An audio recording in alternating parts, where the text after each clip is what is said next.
সবাইকে স্বাগতম। আজ আমি কথা বলবো গাইবান্ধার বৃক্ষ মেলা নিয়ে। এটি উৎসব যেখানে গাছের প্রতি ভালোবাসা, পরিবেশের প্রতি দায়িত্ববোধ আর সবুজের স্বপ্ন মিলেমিশে একাকার হয়ে যায়। গাইবান্ধার স্বাধীনতা প্রাঙ্গণে প্রতি বছরই অনুষ্ঠিত হয় এই বৃক্ষ মেলা। জেলা প্রশাসন ও সামাজিক বন বিভাগের যৌথ উদ্যোগে আয়োজিত এ মেলার মূল স্লোগান পরিকল্পিত বনায়ন করি, সবুজ বাংলাদেশ গড়ি।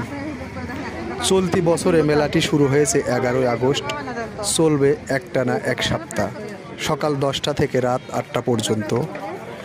প্রাণ চঞ্চল এই আয়োজনে মানুষজন আসছে, দেখছে, কিনছে আর শিখছে গাছের যত্ন ও পরিবেশ রক্ষার নানা উপায়।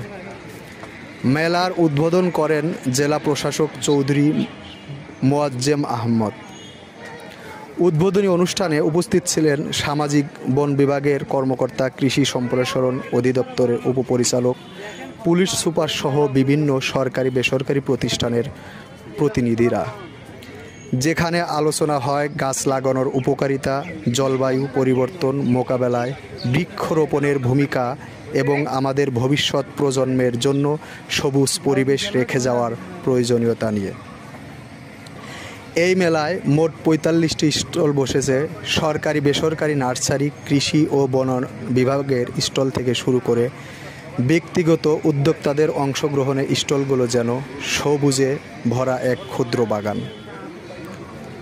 ফলজ, বনজ, ঔষধি সব ধরনের গাছই এখানে পাওয়া যায়। আম, লিচু, মাল্টা, লেবু, কাঁঠাল থেকে শুরু করে অর্কিড, বনসাই, ক্যাকটাস, যত রকম গাছ ভাবতে পারেন তার বেশিরভাগই আছে এই মেলায়।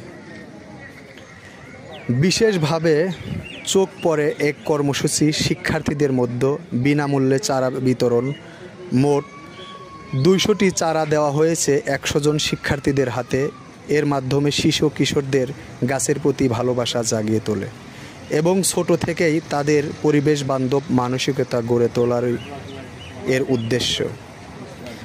বৃক্ষ মেলার সৌন্দর্য শুধু গাছেই সীমাবদ্ধ নয়, এখানে মানুষ একে অপরের সাথে মত বিনিময় করে, গাছের পরিচর্যা ও রোগবালাই প্রতিরোধের উপায় শিখে এবং অনেকেই নতুন করে বাগান করার অনুপ্রেরণা পায়।